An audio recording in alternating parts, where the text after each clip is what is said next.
क्या milk cake नहीं बल्कि मक्की के आटे से बना इतना सॉफ्ट और जूसी केक है। क्या आपने कभी मक्की के आटे का केक खाया है? नहीं तो ये रेसिपी आपके लिए है, उसे सेव करें और एक दफा जरूर ट्राई करें।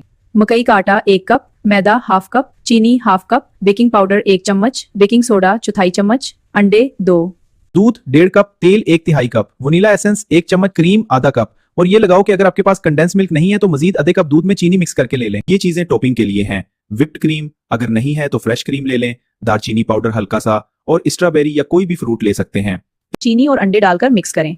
अब वनीला एसेंस, तेल और दूध डालकर मिक्स करें। आखिर में मैदा डालकर हमवार बैटर बना लें।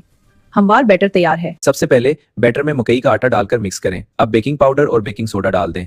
अच्छी तरह मिक्स करें ताकि तमाम अज्जा यकसा हो जाएं और बैटर हमवार बन जाए। सबसे पहले एक बाउल में दूध डालें। अब इसमें डेयरी क्रीम ऐड करें। अच्छी तरह मिक्स करें ताकि कोई लंप ना रहे। आखिर में कंडेंस्ड मिल्क शामिल करें। अब दोबारा अच्छी तरह मिक्स करें।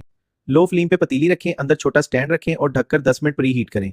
अगर स्टैंड नहीं है तो स्टील की प्लेट उल्टी करके इस्तेमाल कर सकते हैं। सबसे पहले बाउल को थोड़े से ऑयल में ग्रेस करें। अब इस ग्रेस शुदा बाउल को पतीले में रखें और 20 से 25 मिनट तक बेक करें। जब केक पक जाए तो उसे प्लेट में निकाल लें। देखें कितना नरम और अच्छा केक तैयार हुआ है। सबसे पहले इस मकई के आटे के केक में फोर्क से सुराख कर लें। अब इस पर तैयार शुदा दूध का मिक्सचर डाल दें ताकि अच्छी तरह सूख जाए। ये हो गया। अब इसे प्लेट समेत फ्रिज में रख दें। तकरीबन ये इतना सॉफ्ट है कि मना में जाते ही मेल्ट हो जाता है। आप भी जरूर ट्राई करें एक मुख्तलिफ रेसिपी।